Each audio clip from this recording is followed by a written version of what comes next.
దానికి ఒకటే సొల్యూషన్ ఏంది తెలుసా? అధికారం. వాడు అదే చెప్తున్నాడు ప్రతిసారి.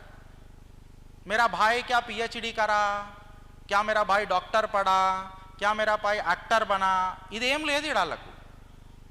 मेरे को अगर आप 50 सीट जिताते थे भारत देश में तो आपका भाई ये असदुद्दीन ओवैसी कैसा बैठता था उधर और कैसा बात करता था आपके कौम के लिए అని మాట్లాడతాడు.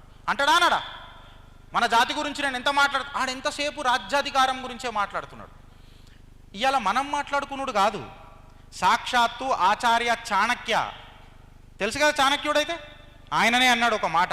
ఇది నేను ప్రతిసారి చెప్తా, ఇప్పుడు కూడా చెప్తా.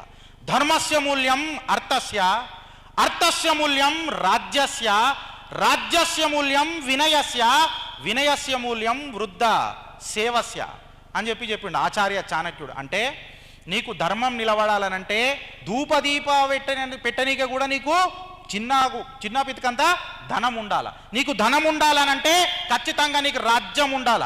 రాజ్యం ఉండాలనంటే నీకు వినయం ఉండాల.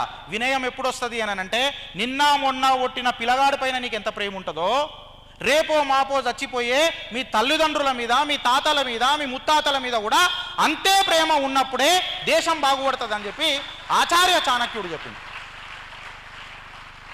సో అంచెలంచెలుగా డీకోడ్ చేస్తే నీ సనాతనం ఏం చెప్పిందన్న, ఇప్పుడు మనం మాట్లాడుకునే టాపిక్ కాడికి వస్తే సనాతనం ఏం చెప్పిందన్న, పుణ్య సనాతనం నిత్య నూతనం ఎవాల్వ్ అవుతూ వచ్చినాం మనం.